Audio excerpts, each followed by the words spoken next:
Narayan, Narayan, Narayan, Narayan. Harihi Om Shri Gurubhyo Namaha. Namaste everyone, and welcome to the second episode of the Samvadah series. This talk is entitled Understanding the Current Political Scenario in the Light of Vedanta.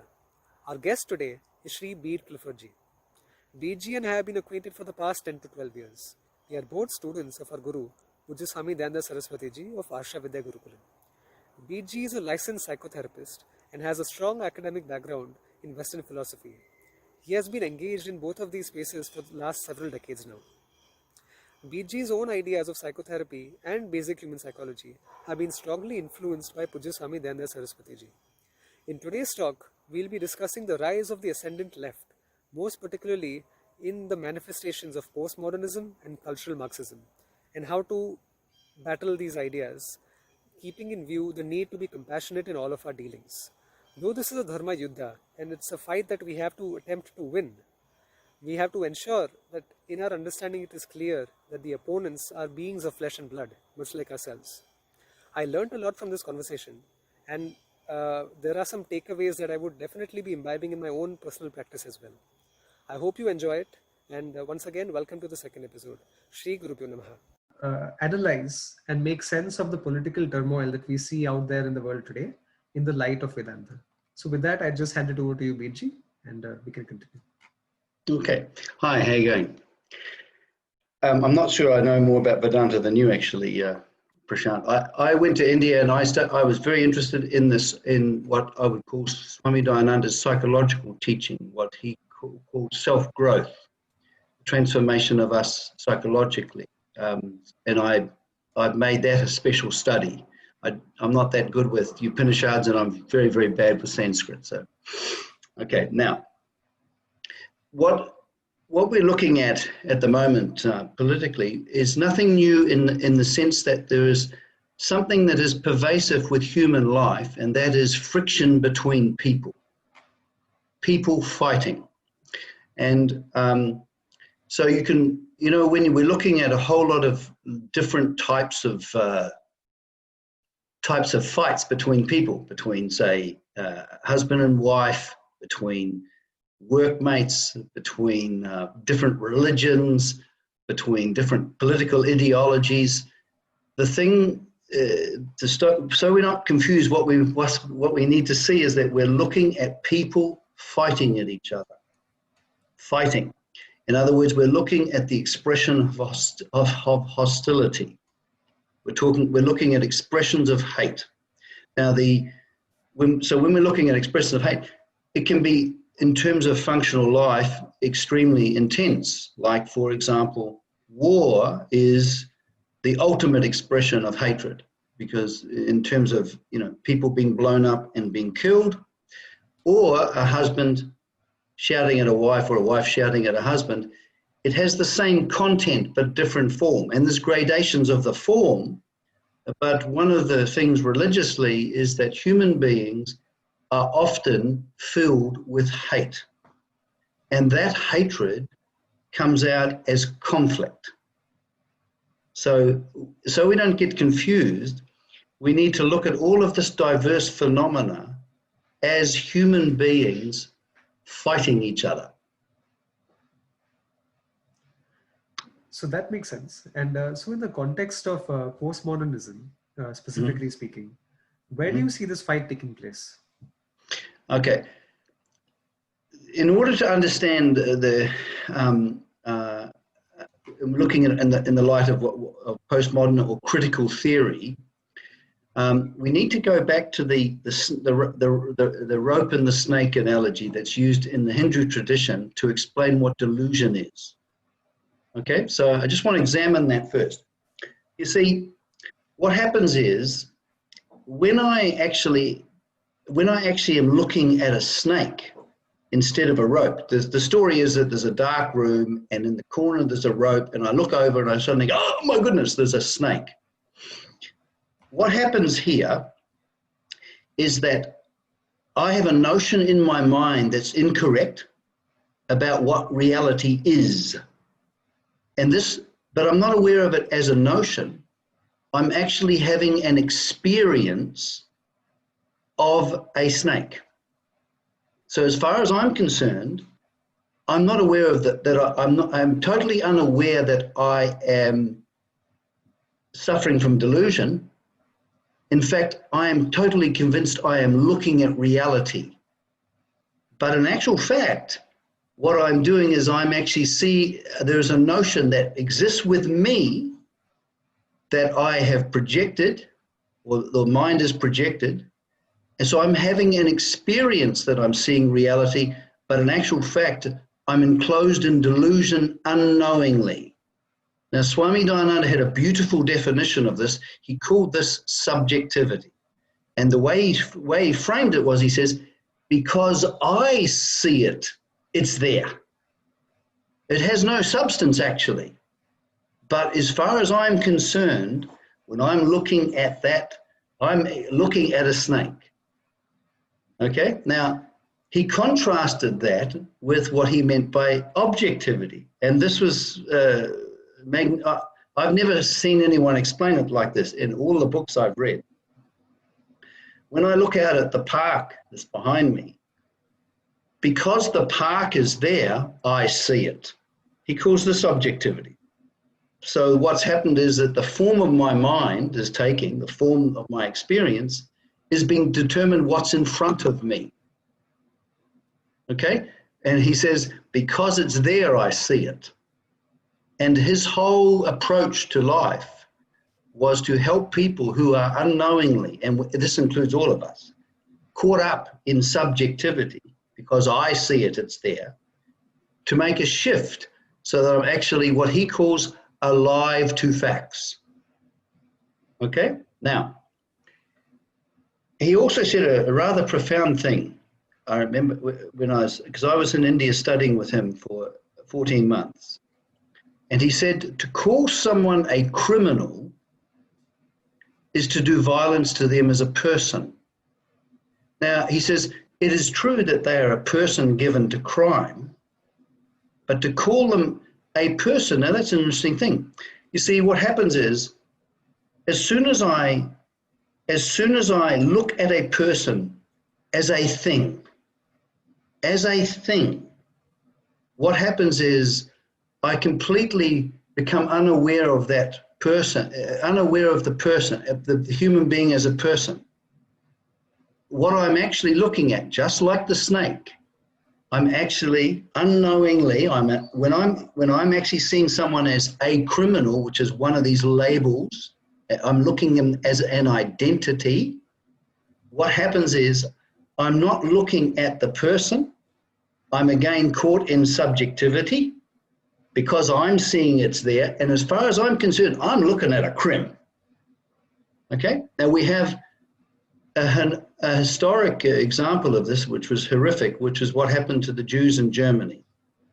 What happened was there was a whole propaganda for years, for about 15 years, where the propaganda referred to Jewish people not as persons, but as something horrible and worthy of hatred and all of this. So what happens is that when you turn people into things, you can be completely and utterly ruthless and feel virtuous expressing that ruthlessness.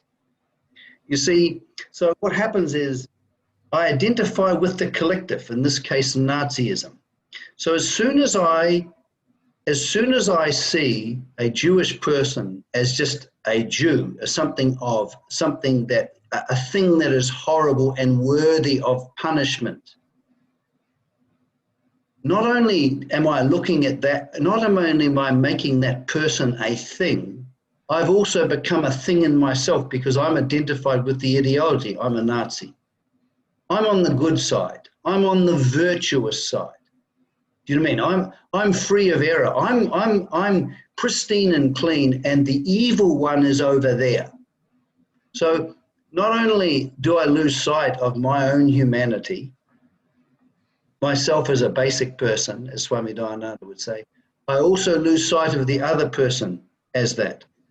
So I'm in one sense living in a darkness, and I'm dramatizing it, but I no longer see the person's common humanity. And I no longer feel a we. I can't possibly be accepting. Okay? And so what happens is this type of blindness is the basis of all forms of different kinds of violence. Now, we've seen this again and again.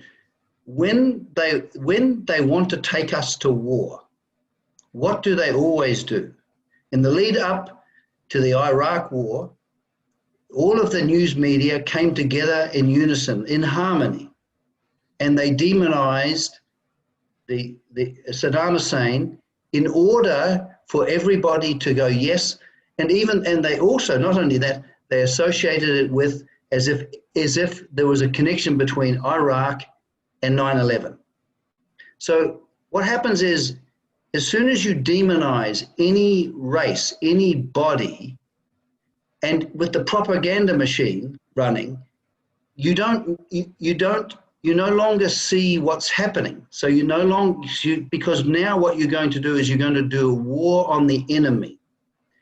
You no longer see that you're looking at individual persons like you who are going to be blown up, who's going to watch their children be blown up. The horror of it is sanitized because you're not seeing what's happening. And Swami Dayananda had a very interesting thing to say about the simple basic person. He said that the simple basic person, the form of the simple basic person, the dynamic form is love and care. And and he didn't have a romantic notion of love. He meant being accepting. That's what he meant by love. And when we're loving, we're in touch with what is. It's the basis of being alive to facts because there's no resistance. For him, there's no friction, there's no hate. And we will notice that have you noticed that when you're being accepting, Prashant, that there's no impediment to your natural feeling of goodwill, is there? Correct. But when you think that someone is an SOB, what happens to the feeling of goodwill? It fades away, it disappears. Right. So as human beings, we have a tendency, all of us, by the way, as soon as I become non-accepting, I will tend to become hateful. Can you see that?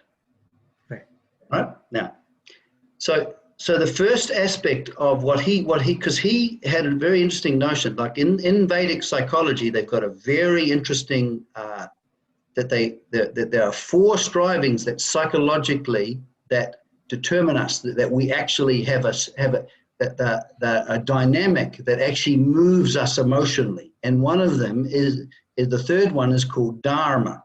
Right now, the thing is that. Have you noticed when you speak harshly or not properly to your wife? Have you ever experienced regret or remorse? Indeed. Yeah. Now, without the striving, what the Hindus call dharma, you wouldn't feel that remorse or regret. That because you somehow know that through your actions you have violated this core striving, and in this case. The striving to be loving, in other words, be in harmony with things, and the striving to care, to actually look after, to take care of what's happening.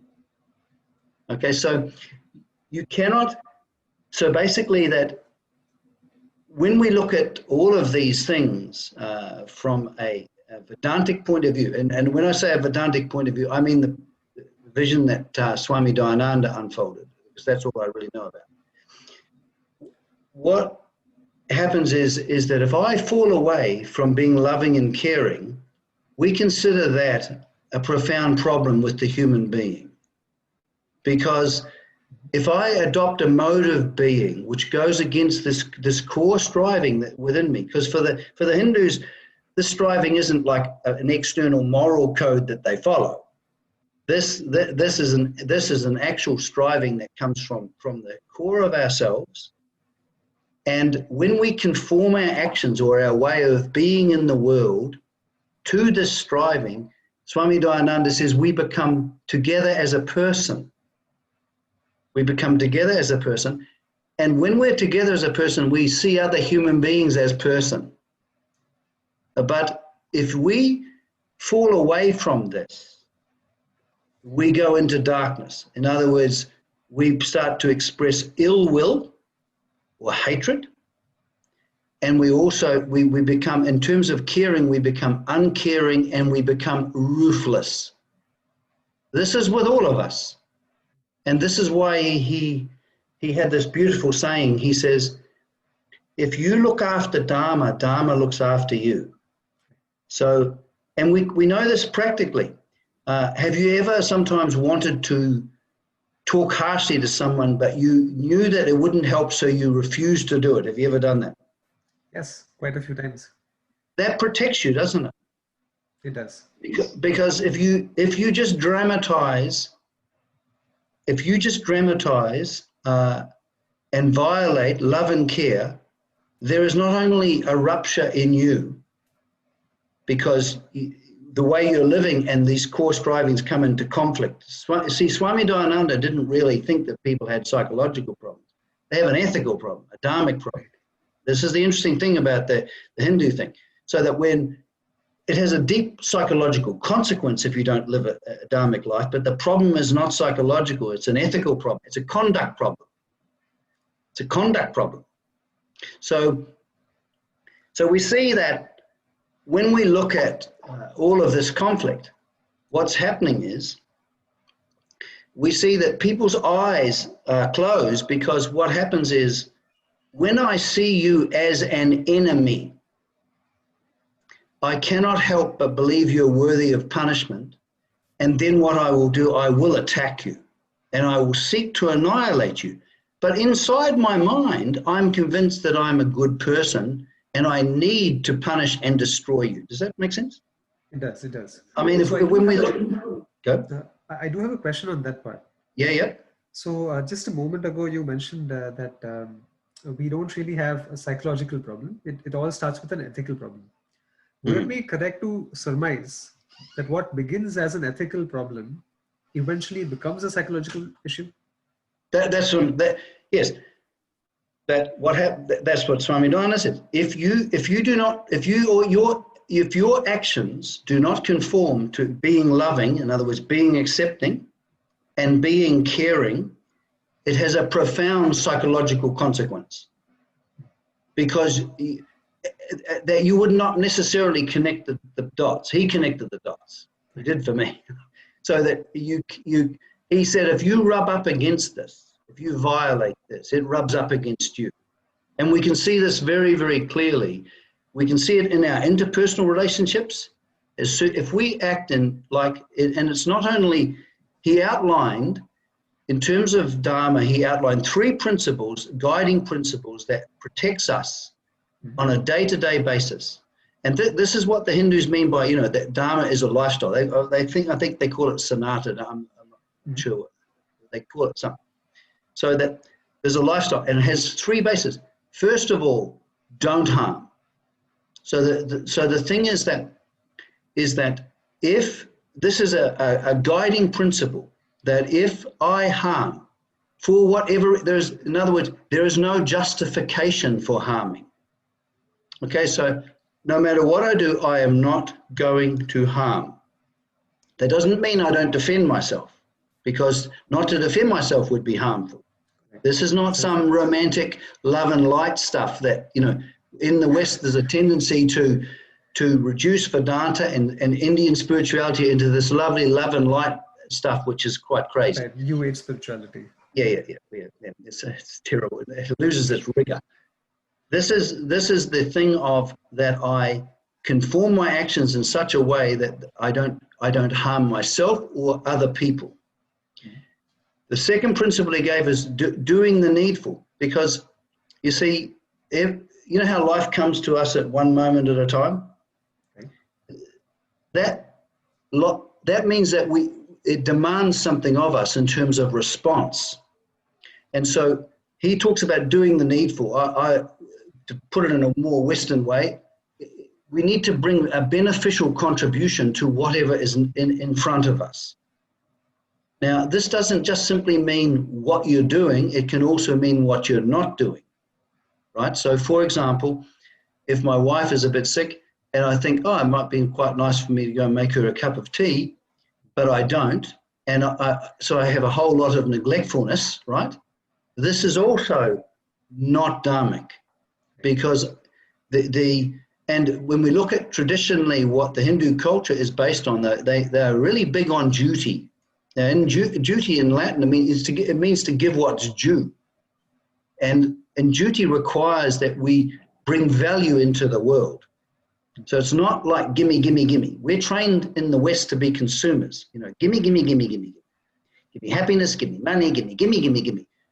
Swami Dayananda says that in order for a person to grow up emotionally, in other words, and what he means by emotional maturity is we're moved.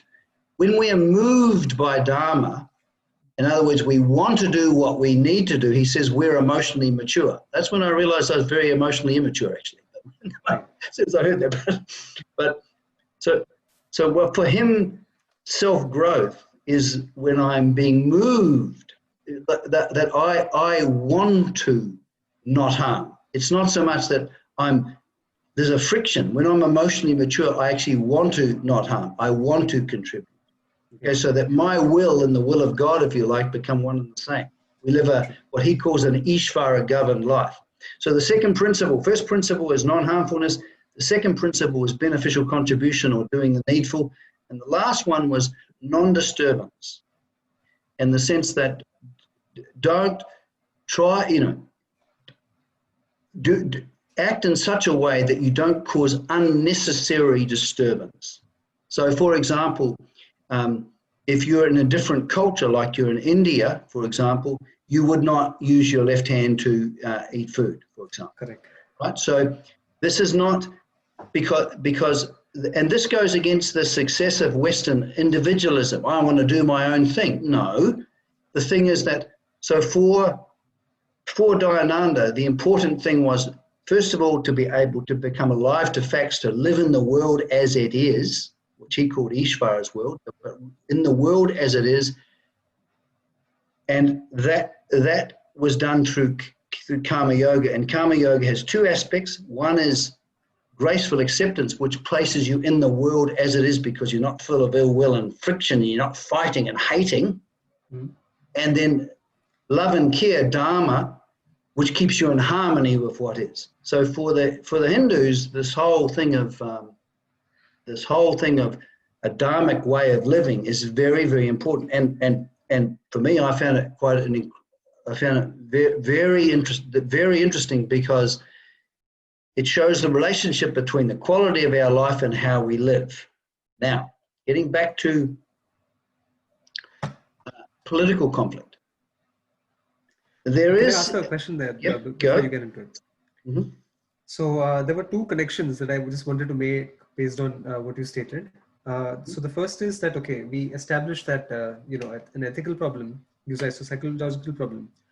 Would it be also right to further surmise that the way to solve that psychological problem, or what we would also call in the West as behavioral psychology, could again be reverted back through ethical fine-tuning? Absolutely. There is no chance. You see, this is in our Western psychology, which has been affected, all our whole Western thinking since a guy called René Descartes has been based on the internal processes that happen within an individual. Okay, and so what happens was, and when it culminated in another philosopher by the name of Immanuel Kant, right. And what it is, and I'm only going to look at it. This is not a philosophy class, but we'll look at the basis of his thinking is this. I'm not seeing you, Prashant. I'm seeing a photograph that's been produced in my mind about you. So I never come into contact with anything other than myself. I'm always enclosed in my own mind. Now, this is the epistemological position of Immanuel Kant. Now, this has affected our whole Western thinking, because if you say that I can't know the truth, right, so that the truth is determined, well, this is what I feel. And if I feel it, it's right. that's crazy. Now, when I was in university and I first encountered the postmodernists or the cultural Marxists, I had a rather rigorous time with them. Okay. Now, and I remember this guy gets up, and there's about 160 of us there, and he goes, "There is no such thing as truth." Now, is that a true statement? No, and then I said to him, "Is that true, is it?" And everyone laughed because he was saying it is true that there's no such thing as truth. So no one really believes that. But theoretically, you see, when we look at a thing like cultural Marxism or postmodernism, they believe that everything, the only reality, you can't know reality in itself, so they're neo-Kantians. You can only know reality as mediated through language. Okay? So, for example, you're an Indian. That's it. That's your identity. You're an Indian. Now, like everything, there's always a truth to this. That is the basis of subjectivity. When I confuse the notion with the fact, when I think the menu, which refers to the food, is the food, I'm making a severe mistake. That's true, right? So for example, if I look at you as an Indian, okay? Notice, I'm not talking about recognizing your race, but if I look at you as a thing, I would agree that is, I'm no longer being a person. I'm being a Westerner so I'm being a thing, looking at another thing. It's true, I'm what Swami Dayananda calls being caught up and closed in my own world. That's true, because I'm not alive to facts. Now, with cultural Marxism, for example, and bear in mind, everything we're talking about with cultural Marxism it's any ideology. So it doesn't matter whether I'm on the left or on the right. As soon as I see you as a thing, I am in violation of what we would say in our West, of the second commandment, love thy neighbor as thyself. Can't help it. As soon as you look at another human being as a thing, to a greater extent, lesser extent, you will be full of ill will, and caring will go out the door. You will be ruthless. And this is a condition of human beings. Now, so when we look at what we call identity politics, right? When people are under this, and I'm not saying all of them, but when a person is under the sway of an ideology, and in this case we'll look at postmodernism or cultural Marxism. When they look at me, they won't see a person, they will see an old white man, an old white patriarchal man. Do you know what I mean? And probably an old white patriarchal racist man, because their ideology states that just to be white is to be racist. Even though I've got children who are Maori, doesn't matter. Now, you see, and it's not that it's a deliberate action. Actually, we are brought up in a culture. We're brought up in a culture, and we've got a lot of ideas and thoughts built into us. We call this conditioning, right? And so what happens is, when we look at ourselves, when we look at other people, and we look at life, just like the snake, we look through these ideas, we're enclosed in our own world. Does that make sense? Yes, it does. Now, Vedanta has a particularly interesting way of dealing with this problem. When we were in front of Pujya Swamiji, what happened would be we would go into a state of listening, an actual existential act where we were listening. Now, when you listen, what happens is all of these ideas that have been built into you are held in suspension. And so what happens is you're listening to him, you're listening, and for some reason, he could evoke the conscious person. He could. I don't know why, but I've never met a man like him. But anyway, he could evoke the conscious person. So what happened was you're listening, all of this conditioning that you know, I'm white, I'm from Australia, I'm New Zealand, all of that went away. And this enabled you to actually come alive to what is. Now, for Swami Dayananda, to see what is knowledge. He wasn't giving us another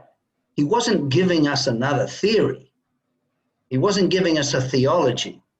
What he was doing was he would enable us to open our eyes to make a discovery, to see what is, to become alive to facts. And this is what he called knowledge, so that you would actually start to see as he sees. Now, we never studied Vedanta. We studied our lives in the light of Vedanta. And so what happened was, for him, it was so important to be able to see life in a clear and undistorted way. And it became very clear that, normally speaking, we do not do that. Normally speaking, without knowledge, in the sense that he means it, we are just simply slaves of our conditioning. We just simply dramatize our thinking. Now, it was a very interesting thing. A professor did back in 1975, 76, something like that, in America. He got the class to say, well, what are you? Are you a Democrat or are you a Republican? And then he says, I want you to write down why you're a Republican and why you're a Democrat. And they all did. And they all had great reasons for it. Do you know what I mean? They had very plausible reasons and everything else. But 95, it wouldn't necessarily be the same now, but 95% of them who were brought up as Republicans were Republicans, and 95% who were brought up as Democrats were Democrats. The way thinking works is it's hypnotic. It dominates. It's what Swami Dayananda would call an epistemological hindrance. It closes you up, and it's looking at snakes, right? So when we look at, well, as people who study Vedanta, we look and examine our life in the light of Vedanta. We don't look at our life politically, all right? But we can look at the political or ideological apparatus. We can understand it as a form of subjectivity. And because we can see that the violence that's caused by it is shocking. When I am looking at you as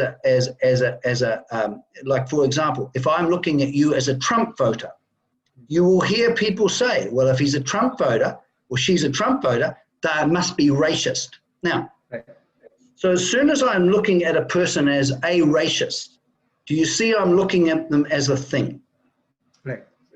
Right. And if I look at them as a thing, what happens to my goodwill and concern or my love and care? What happens to them? It's gone.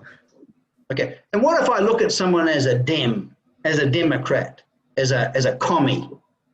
Same deal. I'm caught up in this horrible darkness, out of which comes a tremendous amount of human conflict and pain. Would that be true? Yes, and you've dehumanized the other person, and you've Sorry? removed all of the nuance that really makes the person that person. Yes, well, we're blind to the person, and we're also blind to the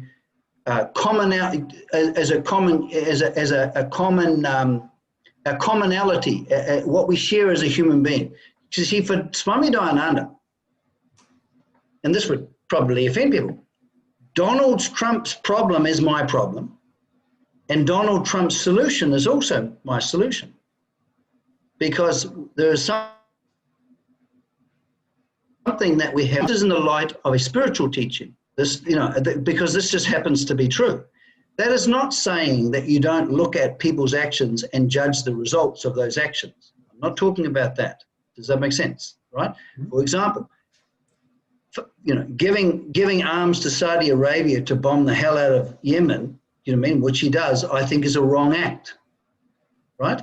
But the thing is that what happens is You know, Swami Dayananda says that the basic dynamism, or our psychological dynamism, is guilt and hurt. That's what he said, guilt and hurt. Now, this is very interesting. When people suffer from guilt, right, when they suffer from guilt, they suffer from a feeling of self-hatred. I'm bad, I'm not good, I'm horrible. Do you know that? And then Freud, who Swami Dayananda had respect for, what he said was, what would happen would be, in order to defend myself against this guilt, I actually have an urge to find fault and hate people. Because when I'm finding that they are the bad ones, they are the evil ones, they are the wrong ones, I feel incredibly virtuous. I feel incredibly virtuous. Have you seen people, because so when people are going on, you know, at the moment, one of the greatest scapegoats for people's guilt on the planet is Donald Trump. Do you know what I mean? He has all the credentials because, you know, because of his social manner, everything else. Right.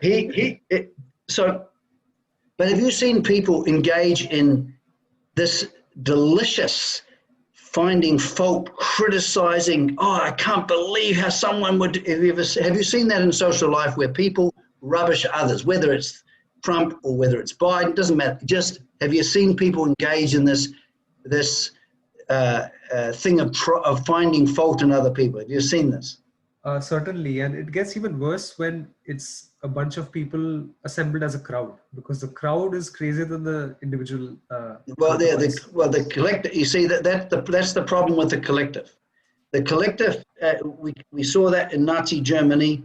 You will always find when people who share a collective delusion, which I consider all ideologies by identification with ideologies a delusion from a Vedantic point of view. What happens is that, and it's very tempting. It's very tempting. I feel tempted to rubbish people. But I found when I first started to learn this, and I thought, oh God, I've got to. I knew that I found a certain enjoyment rubbishing and criticizing others, and so to discipline myself to make sure that I didn't, because I understood from Swami Dayananda's teaching, every time I do that, I keep my guilt in place. By my action, I keep my guilt in place. When I dramatize guilt, I keep it in place. And have you seen people attack others, like assassinate their characters and things like that? Have you ever seen that, Prashant? Yes. How common is that in social life? It's extremely common and increasingly so. Right. But that's hurt. You see, hurt people who are hurt, who have hurt, who are identified with the hurt, in order to overcome the hurt. You see, the fundamental problem that Swami Dayananda said that us human beings suffer from is fear and self-dissatisfaction. In other words, I hate being what I'm like. And so what happens is most of human life is a build-up or a defense against that. So when you see people attacking others, you're seeing the dramatization of hurt. What they don't understand, and which was made quite clear to me from him, is that when you dramatize hurt through hostility, you keep the hurt in place. So when you cease to dramatize that, that's what you see. This is how Dharma brings about a psychological transformation in the individual. But there's no psychological transformation unless the person lives in a different way. And they have to live in the light of Dharma, in the light of Dharma.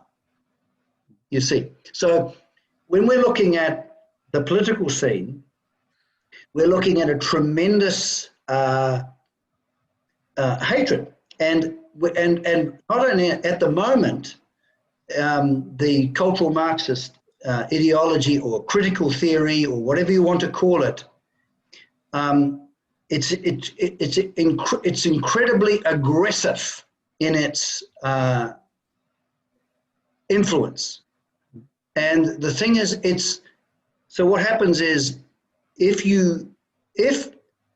I am willing as a man, a white man, to admit, yes, I'm racist, then I'm sort of given absolution. Right? But if I disagree, you see, for example, when you look at a culture and you say that a culture, it's a patriarchal culture, do you see how that's a notion? Right. That's a sweeping generality. That's like saying that you're an SOB. So what you're doing is you're putting... It's almost weaponizing the word, because there's nothing to say that a non-patriarchal cultural society would be any better. Right, but yes, and we're not saying that. We're not saying that there are not that patriarchal impulses. Do you know what I mean? In the sense that because I'm a man, I consider myself superior to a woman. We're not saying that that doesn't exist, and we're not. And as religious people, we would never say that it's good, because if I see a woman as a thing, that's no good. But if someone sees me as a racist because I'm white, they are also seeing me as a thing. Yes. So they're saying that they are accusing me of the very same problem that they consider the problem. So when I look at the world and I look at it as a patriarchal structure, right? So what happens is I've got one idea that covers all of this diversity as one thing. So now, tell me something. But what happens here is this. If I look at you, Prashant, and I don't know you really, because we talked about them, you are going to have good acts and you're going to have bad acts. Is that true in your life? That's right. Right acts and wrong acts. Mm-hmm. But if I take one wrong act that you've done, one wrong act, right? Let's say, for example, I see you talking unkindly to your wife, and I go, he's an SOB. Right. What's happened is suddenly I'm no longer seeing you as a person. I've distorted my perception, because you happen to be a fallible human being who at certain times are going to do right actions and certain times you're going to do wrong actions. Hopefully you're moving towards doing more right than wrong, right? But this applies to everybody. Every human being I'm looking at has certain right things and certain wrong things. Mm-hmm. But if I see you as an SOB, I'm completely blind to that, because I'm now looking at a snake, aren't I? Mm-hmm. And also, I will feel, because you are an SOB, and I go, he talks harshly. He's a guy that talks harshly to his wife. Do you see how I'm actually taking that one factor, which was true, and converting it into a generality, and now I feel that you are worthy of punishment? Yes, you reduce my entire being to that act. That's exactly, and not only that, I feel very virtuous when I do that, when I think of you like that. So I'm managing my guilt pretty good, right? I'm feeling, but what I'm doing is I'm thingifying you. Does that make sense? Mm-hmm. What I don't see, I'm also thingifying myself. Do you see what I mean? Because I no longer, in our Western tradition, I'm in violation of the second commandment, aren't I? Love your neighbor as yourself. So now, when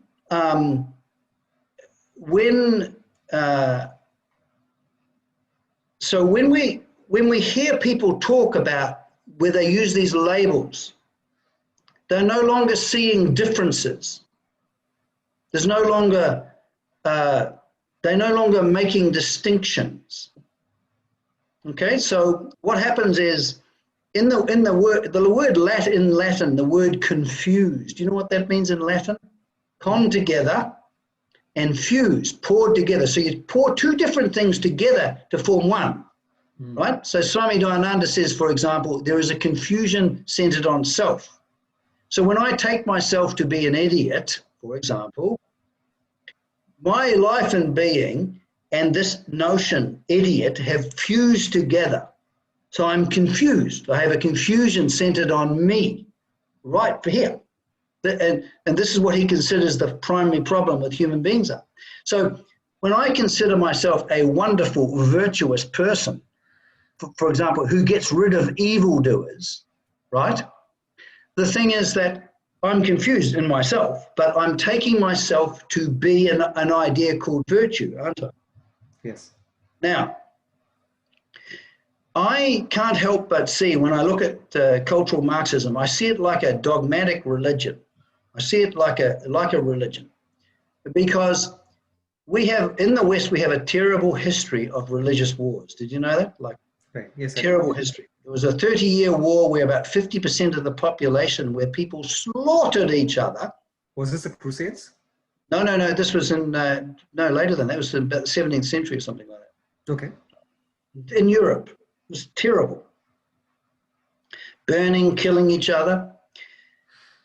But like the Inquisition, so what happened was that there was a belief that there are certain people who are good and there are certain people who are evil, and there was this tremendous them and us.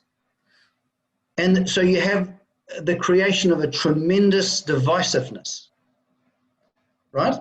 So whenever people are demonized as bad because they held certain beliefs that were contrary to the church's teachings, what happens is there was this compulsion to punish, kill, and wipe out. And they did. And they did with gay abandon, and they both did it. The Protestants did it with the whatever. Now, at the moment, you see, all my life I lean to the left, actually. Does that make sense? I do, right? But you see, when I look at the left and the right, I see that the common good is important, and it's good to have a social structure where people can live their lives happily and well. I also see the core essence of the right in the sense of individual responsibility. I believe in that too. Yes. So I'm not politically either one, but I see let's say the seed of what I like. Now, when we talk about cultural Marxism, we're not saying that what the issues they bring up are actually valid. There is racism in the world, right? I think not to the extent that they are claiming, because I think they speak in hyperbole. In other words, they exaggerated. But yes, there is. But I don't look at it as racism. Human beings treat other human beings badly when they're not being dharmic. yes, That's what I consider the fundamental problem is. I don't believe it's society. I don't believe that society creates evil people. You see, I think the basis of evil, like Socrates, is and like the Hindu Vedantans, it's the absence of the light. It's ignorance, right? So, but cultural Marxists consider that the basis of everything that's bad in the culture is the structure of society. Is the structure of society. They consider that's what's bad, and if you create a lovely culture and a utopian ideal, then everyone's going to be happy. And so this is called utopianism. They believe that in a relative world full of fallible human beings, they can create a perfect world. Well, that's absurd. So Bede, this almost creates a parallel between some Abrahamic traditions who want that better world in the hereafter. What Yes. Marxists are doing is in the here and now, and that's the only discernible difference between the two. Well, the thing is that if, for example, if I were to say something, for example, I don't like third trimester abortions. That's just simply a view I have, right? That's a view. Now, because of the Western tradition, I have the Western of freedom of speech, right? So what happens is I'm a person who holds that view that third trimester abortions are really not a good look. I don't like it at all. You know what I mean? It's killing, for me, it's killing a baby. Now, Yes. I wouldn't, of course,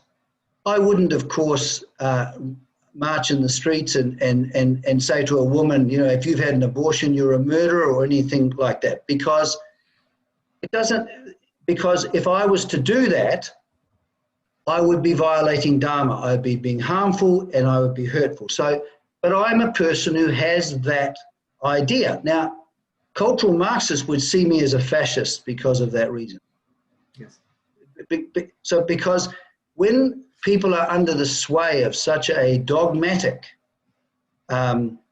hard-line philosophy that is extremely active in locating the evildoers.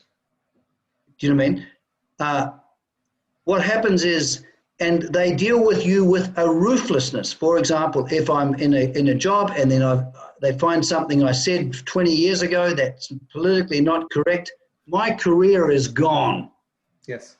So that one action and that saying, and that's the other thing. You see, I'll go into that in a minute. Just remind me to go into this thing of what constitutes racism. Could you do that in a minute? But when and what was I just lost my train of thought. What was I talking about? Oh, you were speaking about you might have said something a few decades ago, and you could get called out for that. No, just before that. What were we talking about? Do you remember what we were talking about just before that? We spoke about how there are parallels between the religious dogma. Oh yes. So here I am.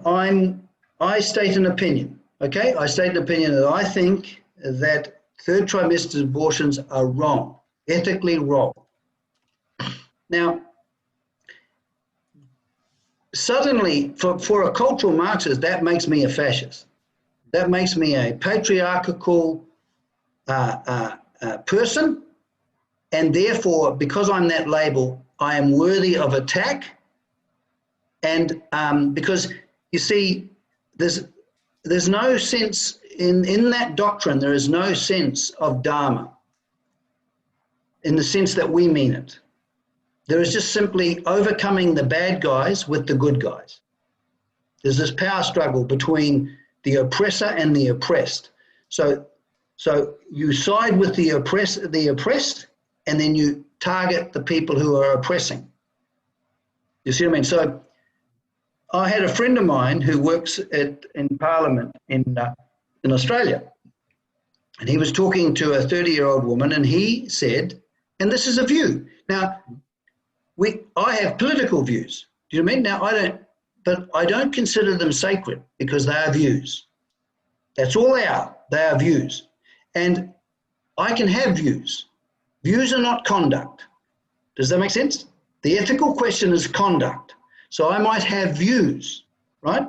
So he had a view that there is men and there's women, and that if someone decides to think that they are of a different sex, he would consider that a subjective notion. That's just their experience, but it's not real. That's his view. Now, he hasn't hurt anybody. There's a difference between, let's say, for example, he attacks a transgender person, right? That's an ethical issue, isn't it? It is. That's conduct, right? If he sacks someone because they're transgender, that's that's a violation of ethics.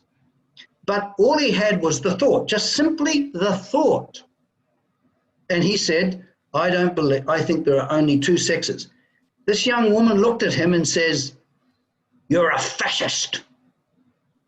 So because she's under the sway of postmodern theory, right? So that and again, the main problem is the identification with the ideology. Yes.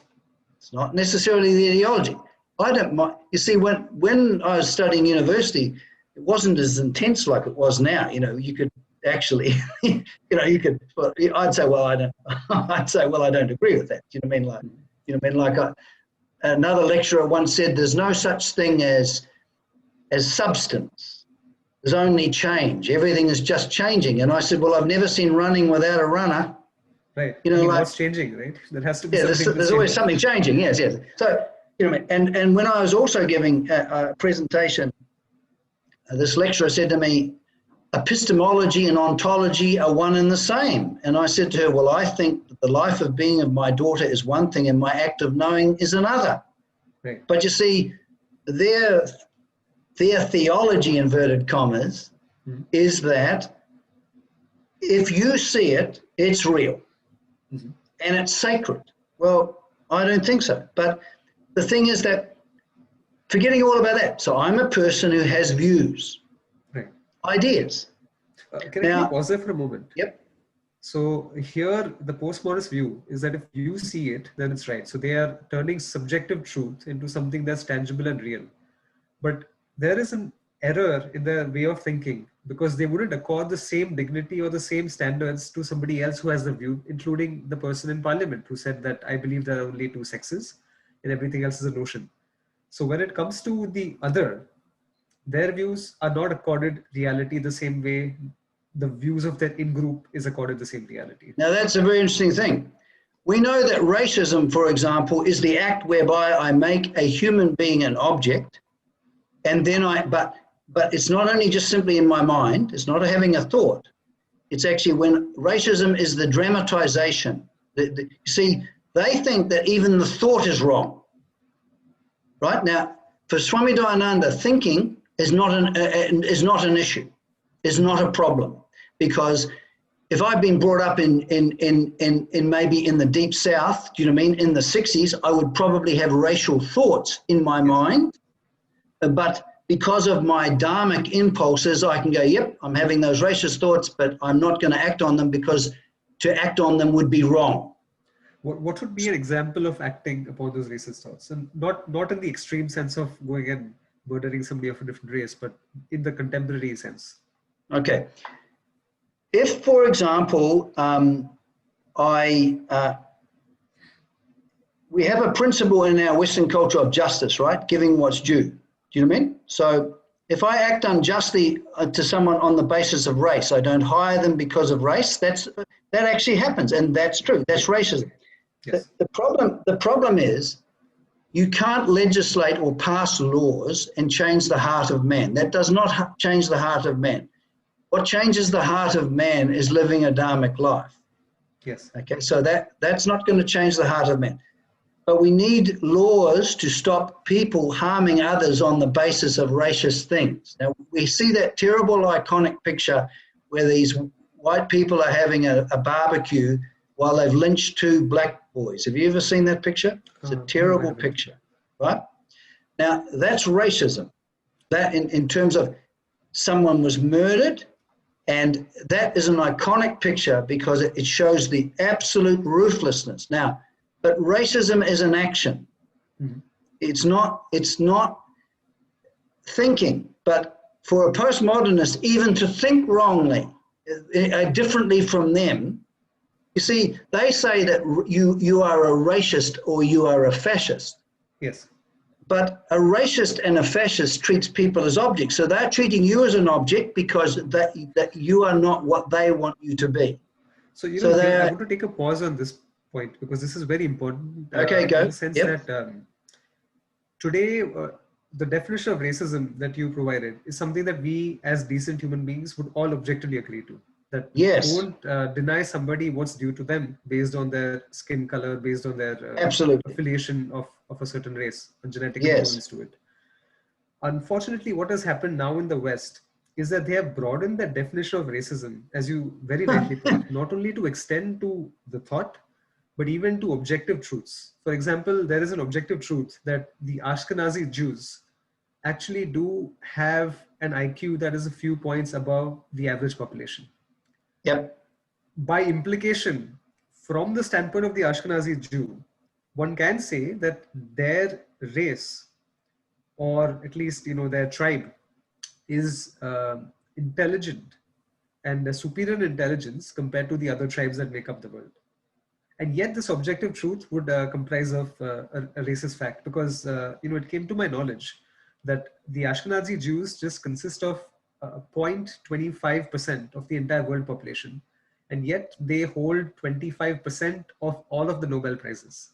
That's an order of 100. Yes.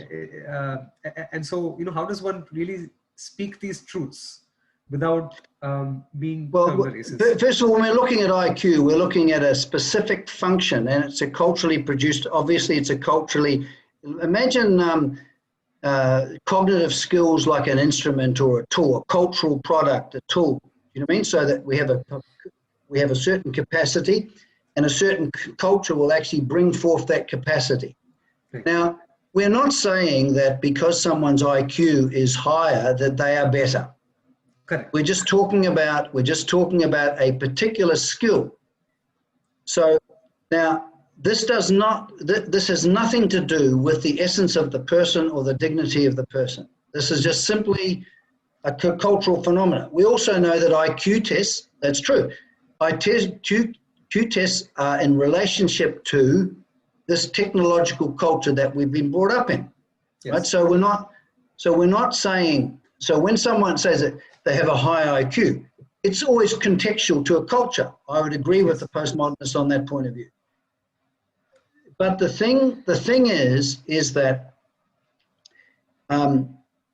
when there's this crazy notion that if someone, you see, there are people who are more skilled at certain things than others. That just happens to be the truth. Mm-hmm. Do you see? All people are not equal in terms of function. There are some people who are more skilled than others to do a job, for example. Right? So when we're looking at the world of function, and Swami Dayananda never denied the world of function. Do you know what I mean? Our functional life, in our Western scriptures, we have, you got to render to Caesar what Caesar's and God to what's God. We need to live a good functional life, right? Because I'm not as skilled as you, because, you know, one thing is, it's true. The Indians happen to be brilliant at computing. I think that's true. It's not that I don't feel inferior about that. I just think that's true, right? Generally speaking. Now, that may be because of their culture. I have no idea, right? But does the fact that you have more skills computer-wise, Prashant, make me inferior? No. No, it just makes the person better at computers. Nothing more than that. Just that's being alive. That's being objective thinking. Better than think. So when we have this, for example, like I would not like my children to, for example, be brought up, go to school or to university and come under the sway of critical theory. Yes. I don't. So for me, I have an opinion about it. First of all, I think it's wrong in ontologically in terms of theory. I think it's sweeping generalities, and I think it's an agenda, right? Mm-hmm.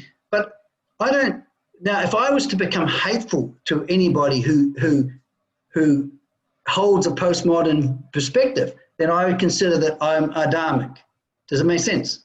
Yes. But the thing is that what concerns me about this ideology and its spread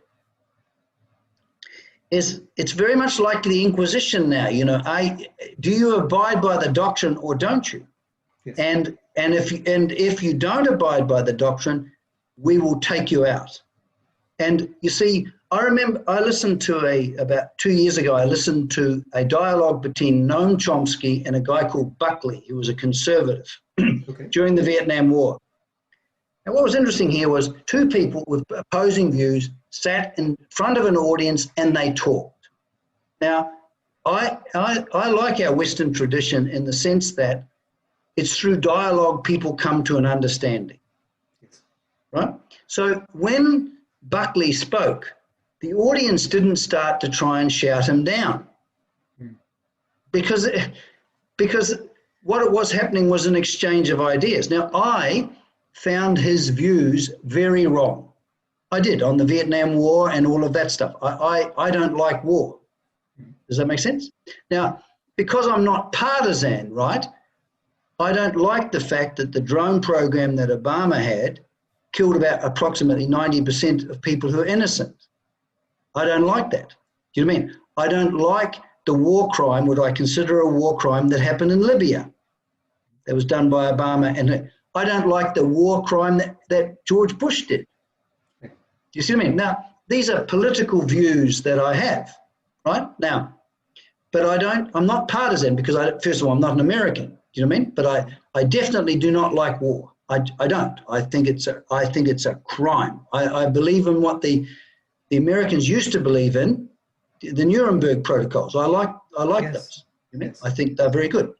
So, and so you can see from both sides, there's no good actors in that sense. Do you know what I mean? Like, yes. You know what I mean? So, but what? But I like a political structure where you have good social policy. Does that make sense? I never expect perfect social. I never expect perfection in a relative world. I don't. So you might have a good social policy which will have an upside and a downside, because everything has two ends. In the world of samsara, the only good is God. But there's totally good. Yes. But so if it's good social policy, I'll support that. I don't care who does it. I don't care where it comes from. Now, I also think I hold political views that while both parties are beholden to the oligarchs who have the money, does that make sense, and who make the arms and all of that stuff, I consider that's not a good system, because that can't by necessity serve the common good.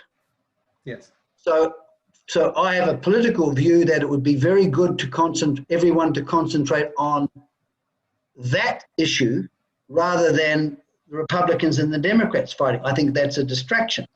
Yes. But again, if I make my political views sacred, if I make them sacred, if I make them dogma, if I make them the truth, see, Pujya Swamiji said a wonderful thing. He says the problem with institutional religion is it becomes more important than God and truth.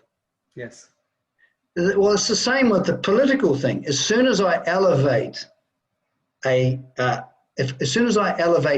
political ideology to something sacred, I will become oppressive. I will. There's no doubt about that. And I will hate other human beings with a justification. Do you see what I mean? So I find that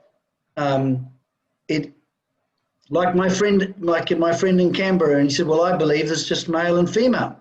The hatred he received from that woman. Now, was she a bad person? No. Given her way of thinking, right? Given that she was under the sway of that type of thinking, she can't help but hate. Right. So it's not, it's, again, you see, the wonderful thing about Swami Dayananda was that he was a beautiful human being. And in our Western tradition, we say that beauty is the splendor of truth. And he was, irrespective. I mean, and I'm not into magic and I don't idolize people, but there was something very special about this man. But he was kind. Now, when we look at human behavior in the light of Dharma, what cuts through all of the BS is this kind. I'm not talking about what's right and, when we elevate when the Inquisition, was run by the Dominican order, their Latin thing was veritas, truth, right? Yes. Whenever you have truth in the absence of goodness, you get to tremendous oppressiveness. So when we look at all of these things, we look at by your fruits you shall know them. We have this in our Western scriptures. By their fruits you shall know them. When I see the dramatization, and this is why I don't like ideology. This is why I don't like ideology. I don't think it's a human solution. And when people embrace ideology as a solution to their life, I think it is a profound mistake. And the thing is that, but with postmodernism and cultural Marxism, people are even afraid to speak. They know they know it's dangerous. If you counter them, and you say no, I don't agree with that, or I don't like feminism. What's wrong with me not liking feminism? It just means I don't believe in that particular ideology. Right. I actually believe that human beings, a woman is a human being, and in terms of justice, need to be treated as a person, not as a thing. But I don't. But because I, for example, disagree with feminist ideology, does that make me a tyrant or a fascist? According to them, yes, but no. Of course, yeah, no, not all of them, but Correct. But the ones who are identified with the ideology, the ones without objectivity, they won't be able not to hate me because there's no knowledge. And when I say no knowledge, I don't mean the truth. I mean they're like looking at snakes. Yes.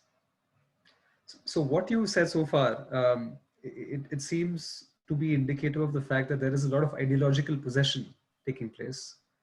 Yes. And on both sides, brother. On both sides, on all sides. And this has held tremendous sway over people who are political adherents. And that's how we also see polarization grow year after year. Mm-hmm. Partisan politics keeps on getting worse. It's now, how do you, on a positive note, how would you suggest solving the problem?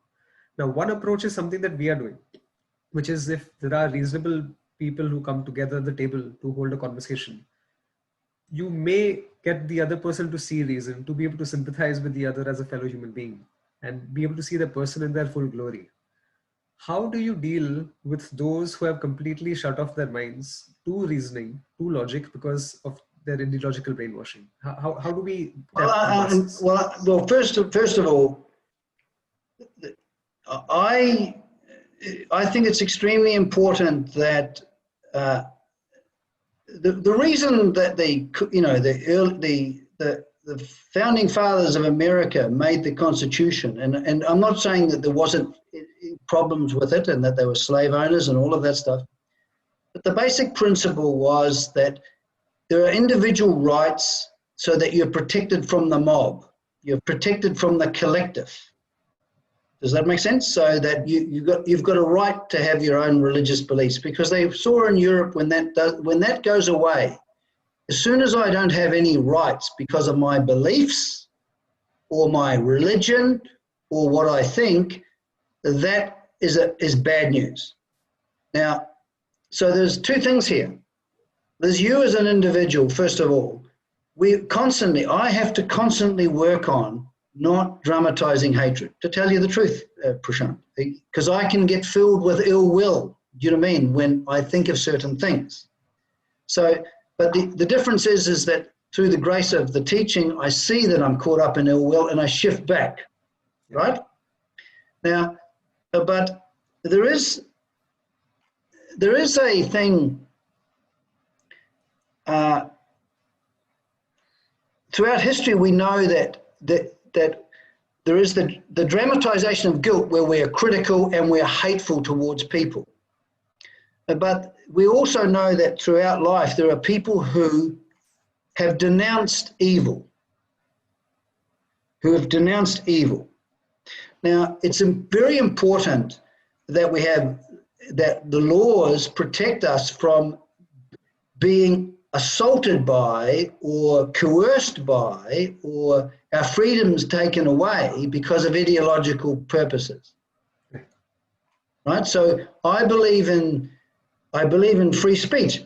I don't think, but once free speech is then conflated with it's violence, just because I say something. Violence is when I hang a young black boy because of his color. That's violence. To make the same, make it in my mind as bad when I say, well, I disagree with this because I'm white, that I'm, it's not the same as me having a racist thought. Right. Do you see what I mean? It's just not. Somebody put it that, my right is only my ability to bring my fist close to your nose, not to go any beyond that. So anything that constitutes violence should be physical violence. It cannot be verbal violence. Yes. Otherwise, we'd be living in the world of 1984, as George Orwell predicted. Yes. So and also the manipulation of language, because that also just the manipulation of language creates worldviews and things like that. So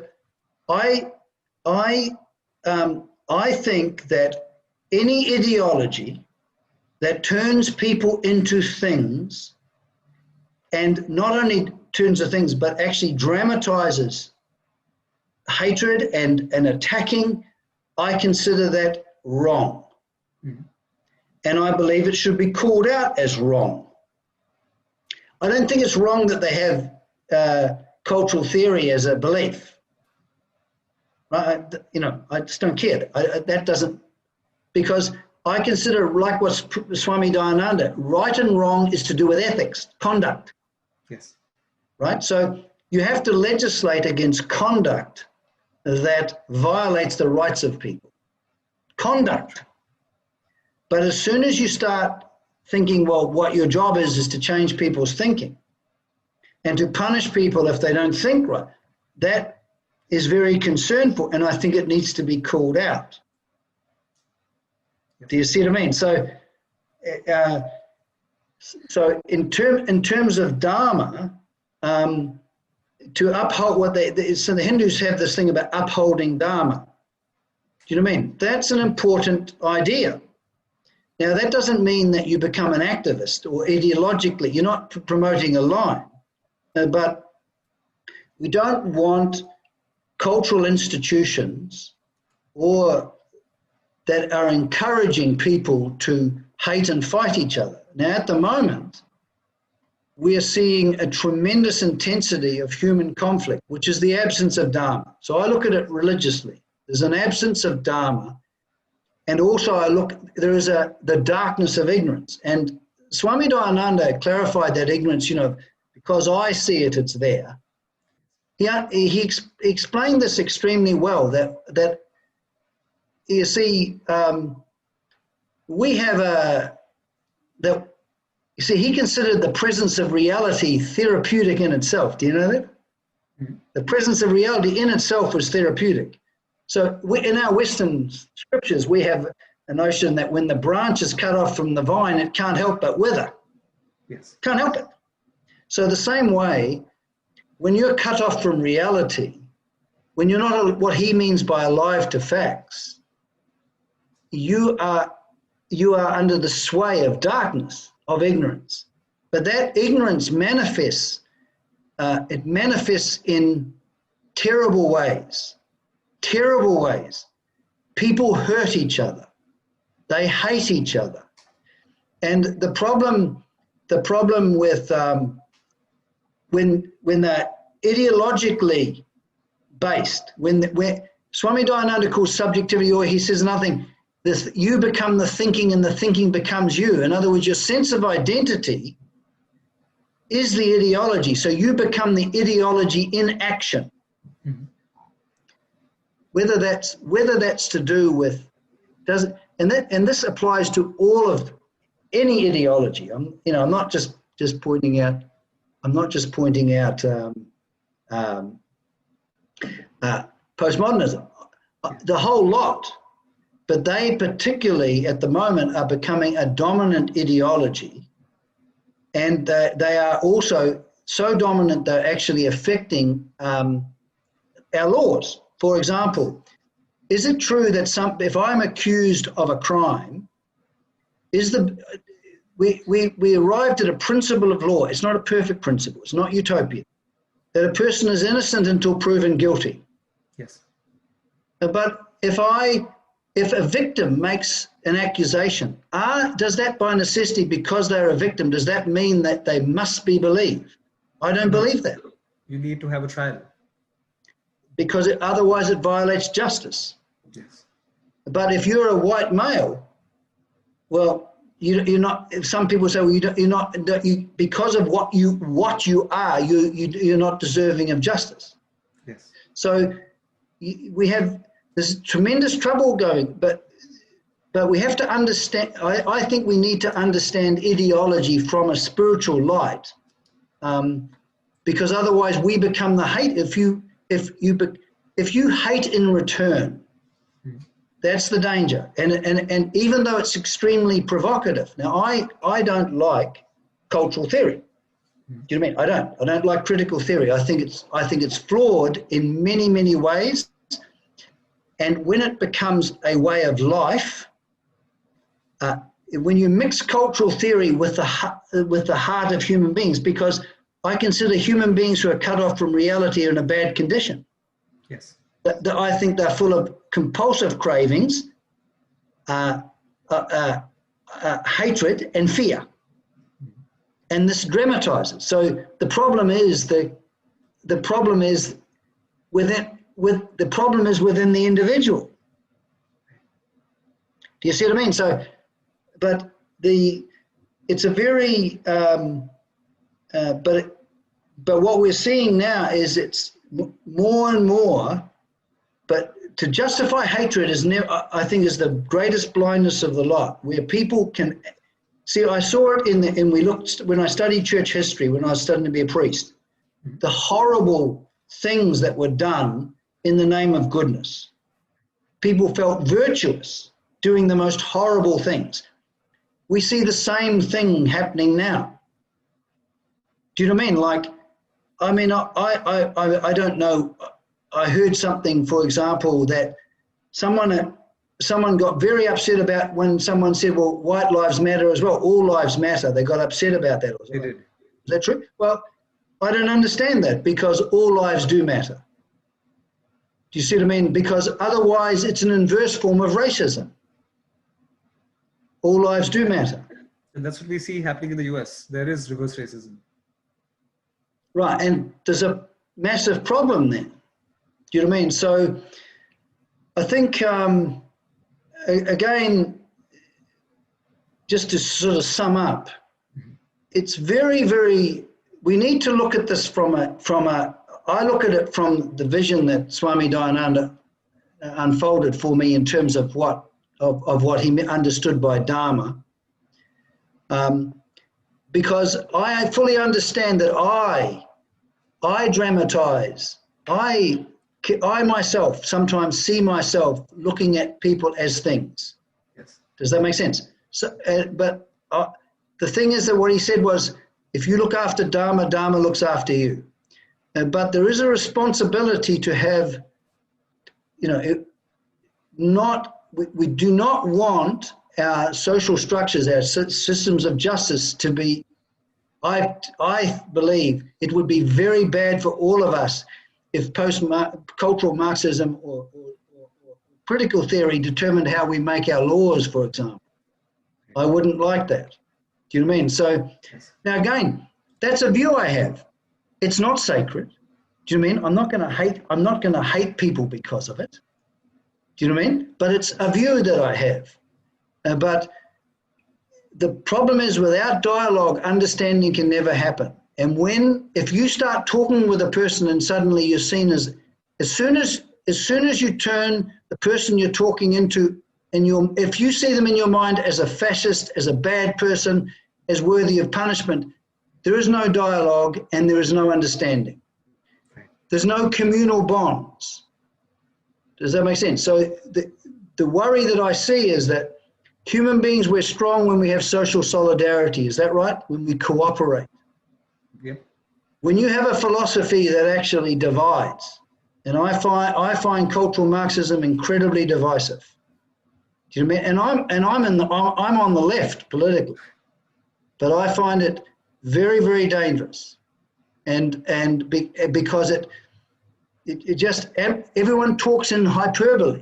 I don't believe, for example, I know the fact that all of these papers, the Washington Post, New York Times, and all this stuff, all came together for the Iraq War. Yes. I do not, so I don't listen to them. Do you know what I mean? I don't listen to either the right or the left.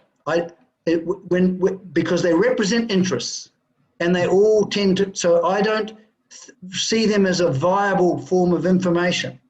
I know that they serve economic powers and interests, and so whatever's going on, when people start talking in hyperbole and exaggerating, does that make sense? Yes. Now, as bad as Donald Trump is, he's not like Hitler. Correct. Hitler, you see, it's just ridiculous. You know what I mean? He might be narcissistic. I don't know. I mean, I don't know the guy. Do you know what I mean? Yes. Do you know what I mean? Because the thing is, I believe all politicians lie. I do. Do you know what I mean? They'll say whatever they need to say to, I don't believe in political solutions. But when this hyperbole, this exaggerated thing, do you know what I mean? He's not a Stalin or a Hitler. It's just, I find that insane. Do you know what I mean? Now, that's a view I have. it goes back to what you initially said, that people are projecting their self virtues, that the need to feel virtuous for oneself by hating on Trump or any other figure. And also not failing to make discriminations, because you see, whenever you look at an act, you first of all discriminate. Is it right or wrong? Okay, so if I tap a waitress on the backside, right, I think that's wrong. Right. But I don't think it is as wrong as violent rape. I don't. Yes. I just don't. I just don't believe it is. I don't believe that the person's career should be ruined over it. Do you know what I mean? I think they should be corrected, but I think it has to be proportionate. Right. The worst some people, part of it is you can't be let into the restaurant again. But you can't yes, something like extreme. Of course, but do you see what I mean? It's just that so whenever we're looking at conduct, and the thing is that we're not looking at thinking. We're looking what has to be dealt with in terms of ethics as conduct, as far as Swami Dayananda is concerned. Right and wrong belong to action. So when we're looking at action, it's first of all, is it right or wrong? Very important. Now, the postmodernists would in actual fact say, well, right and wrong is culturally determined. I don't believe that. Right. Okay? If I harm people, that's wrong. Yes. Okay? I don't mind the word right or wrong. But then a question of it's a spectrum. How wrong is it? There's always a how wrong. Now, when that distinction is lost, when that spectrum logic goes away, I think you have insanity and confusion. Yes. Yeah. Okay. But, this has been wonderful, Bede. A very captivating session indeed, and got to learn so much from you as well.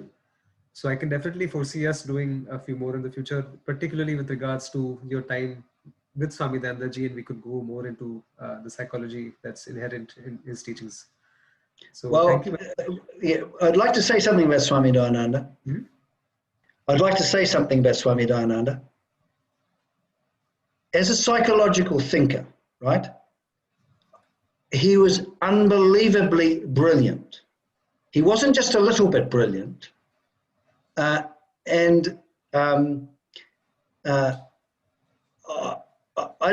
understand how, as a monk, he could know what he knew, to tell you the truth.